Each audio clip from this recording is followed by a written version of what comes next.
Okay, sir. Ang nakikita mo rito ay ang manok na aking mga inalagaan para sa'yo. At narito rin ang aking tagapag-alaga ng manok. Focus on Tito Bert. Ito si Bert. Yung kanyang anak na si Ranran. Okay, ito ang ating manukan. Kung nakikita mo sa likod ni Bert, up there na. Yung nasa likod ni Bert, yan ang mga manok, ang manukan natin. Ngayon, come on, follow me. Itong isang nakikita mo na to, yang narito, bagong pagawa ko yan para sa sisiwan ng mga manok natin. Narito ang ating mga manok. Okay? Kung nakikita mo pa ngayong isang na to, you also take the picture of me. You go not too close. Ito ang aking alimbuyugin. Kung tawagin ko to si Ambo. Mahusay na panlaban ito.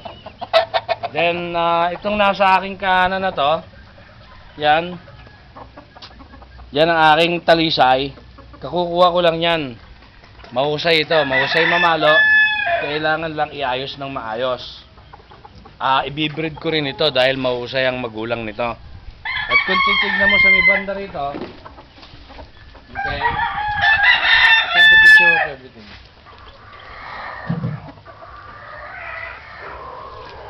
Ito ang padala mo sa akin, si Uno.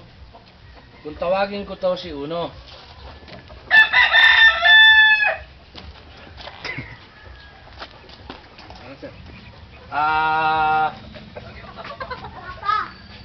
Tanggal ang kanyang mga balahibo, naglulugon ngayon. Iisa na nga lang ang natitirang buntot at tinanggalan namin ng kaprasong palong dahil naduduling ang mata. Yan ang manak na pinadala. Ang pangit tignan pero magaling pa rin. Hindi nagbabago katawan, kaya nga lang naglulugon.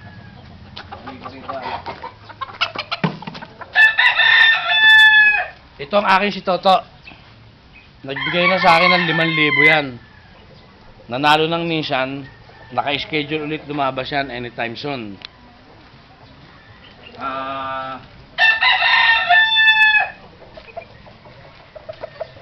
Ito ang aking isang napakatapang ng manok na to. 6 na buwan pa lang pero buong-buo ang loob. Yung bagong anak ni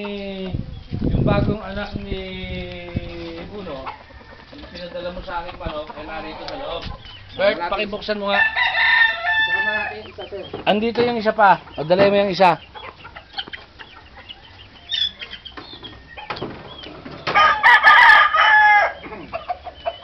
Take the picture of this chicks with Tito Bert. Ito ang isa sa mga sisiw mo, sir. Ay, ano mo muna rito? Hawakan mo muna, Bert. Ito ang isa sa mga sisiw mo, Bert. Ganun mo nang maayos, Bert. Ayan. Anak ni Uno yan. Pangatlong anak. Pangatlong generation. Nasa lupang isang kapatid niyan. Parehong white-legged. Parehong yellow-legged.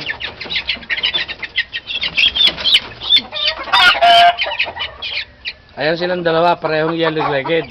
1 buwan mahigit na yan. Okay? Parehong matapang. Pinaghiwalay na namin dahil nagsasabong na. Kaliliit pa. Tara mo, Bert. Ngayon, meron pa akong isang manok rito.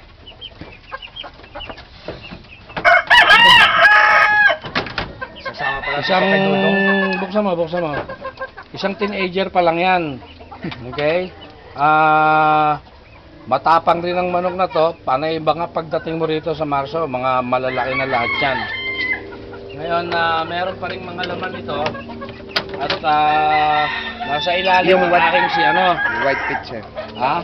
Buksan mo nga ano to.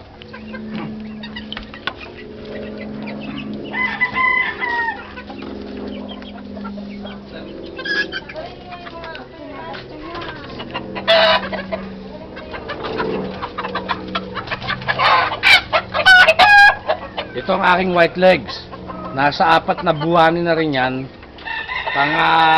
Pang ano na, konting panahon lang, ang gagaling ng mga nito, panay mahuhusay ang lahi nito. Ano yung nasa loob natin na yan, Bert? Si ano ba yun? Yun yung kwanser, higante. Si higante. Hindi natin gagalawin yan.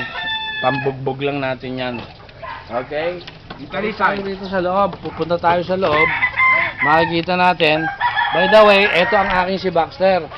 Okay, walang ginawa yan kundi magbantay lang ng manok. Hindi naman niya sinusunggaban ng manok.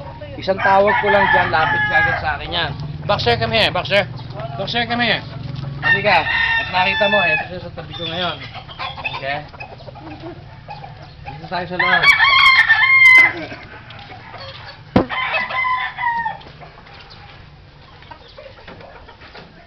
Ito ang aking pahingahan. Hold the picture na.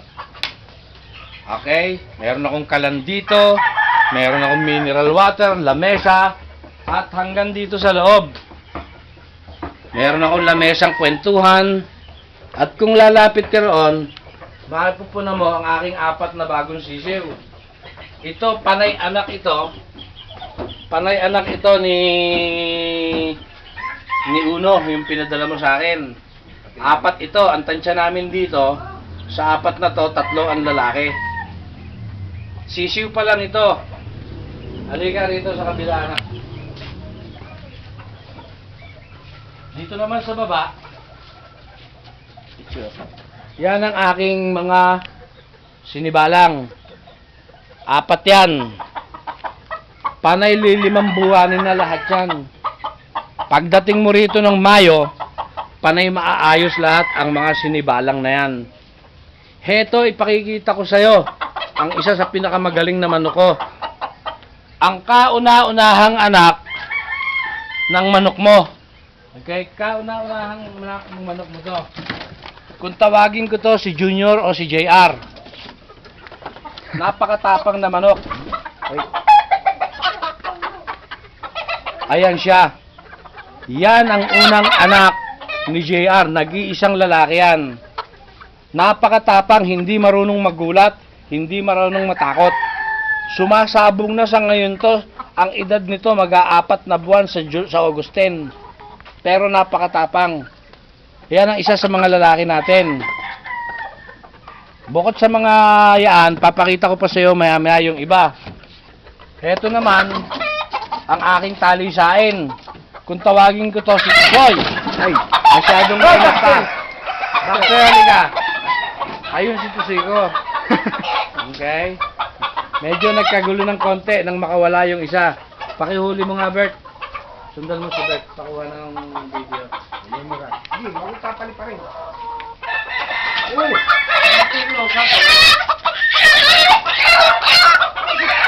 Yan ang talisain. No. Napakagaling din ng manok yan. Ang ganda ng ama niya. Ang galing ng ina niyan. Balik mo na, Bert.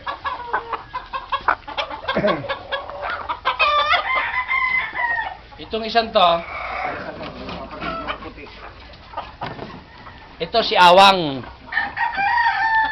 Sa ngayon nakakulong niya, may sugat. Nagbigay sa akin ng 15 milyan, sir. May tama sa may pakpak, may tama sa paa. Sa ngayon nagpapagaling pa lang. Napakagaling ng manok na to. Ito, maring mapalaba mga Disyembre pa ulit. Okay? Ngayon, meron akong isang inahin dito. Anak ito ng manok mo at ng mga sweater na dala mo. Ito ang nag-iisang babaeng itinabi ko. Kamukhang kamukha ng ina niya. Okay? Ngayon, merong itong kapatid na 3 lalaki. Narito ang isa. Nakita mo naman siguro, buong-buo na to. White-legged itong isang to. Tuwing bubuksan ko kulungan na to, walang ginawa to, kundi paluin ako at mangagat. Matapang ang isa na to. Hindi gaya ni JR, matapang din. Buo, pero ito sugod ng sugod. Bata pa kasi. Ngayon, heto pa 2 kapatid niyan. Heto ang isa. Ito naman, yellow-legged. Yellow-legged yan, buong buo rin ang katawan. Okay, buong buo ng mga balahibo. 3 buwanin na yan halos. Ang gaganda ng manoksak. Ito ang pang-4.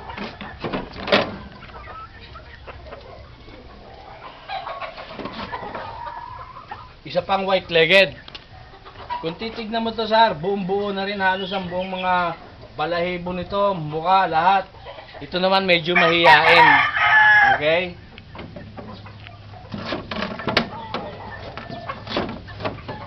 Sa ilalim ng kulungan na to, meron akong mga... No, Box! No! Baxter, come here! Baxter! Come here! Narito naman, sir, ang dalawang sweater mo. Parehong may mga itlog. Nasa loob ng kulungan, hindi pwedeng buksan dahil parehong naglilimlim. Ang itlog ng isa, pito tong isa. Yung isa, tumigil ng paglilimlim. Inilipat namin ang isang ang mga itlog sa isang sweater na naglilimlim din sa loob na yon, na bale 14 ang nililimlim ng manok na yon sa loob na yon. Okay.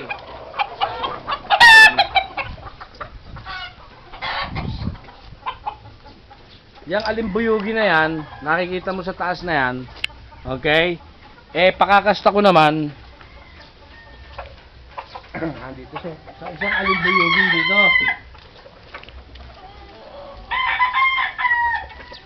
Itong alimbuyugi na to galing sa Guam. Napakaganda ng taas, napakaganda ng mamalo. 3 beses na nanalo to. Ang problema lang, nasira pa kaya hindi na pwedeng ilaban. Pero ibinibreed ko to sa sweater na alimbuyugi na yon. Paglabas ng mga sisiw na to, naku, matutuwa ka palagay ko. Okay? Ayun si Baxter. Nakabantay pa rin hanggang ngayon. Hindi maiwasan, paminsan-minsan nangahabol ng manok. Pero all in all, behave naman siya. Okay? Yan ang kabuuan ng ating sir. Yan ang kabuuan ng ating mga manok. Lahat ng manok, sir, na narito, lahat ng manok na narito, sir, 35. 35. Kasama ang inahin. 5 inahin. Hindi pa kasama sa 35, 36, ang 3 sisiw na nandun at ang mga pipisain. Kaya ang mga patukan nito matindi. Siguro nawawala na si 4, hindi mo na nakita si 4. Si 4 yung manok na ikinuna na ako, padala ko siya noon, napalaban, nagbigay sa akin ng 8,000, nanalo, kaya lang namatay din kinabukasan. Okay? Yan ang ating manukan, sir, at ang mga manok mo. So far, 1, 2, 3, 4, 5, 6, 6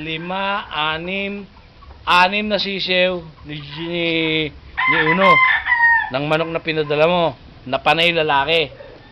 Meron pang 2 maliit, bali 8, isang babae pa nandun. 4 na sisiw at kung ilan pang iitlogin, bukod pa sa mga aking mga pinaunang breed na nung araw. Meron akong mga 2 talisain,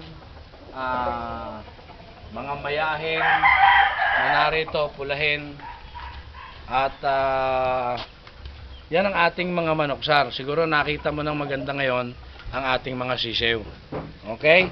Hanggang sa susunod, sir, pag meron pang mga ibang improvement, ipadadala ko ulit sa iyo ang video. Halika nga, turn it up na.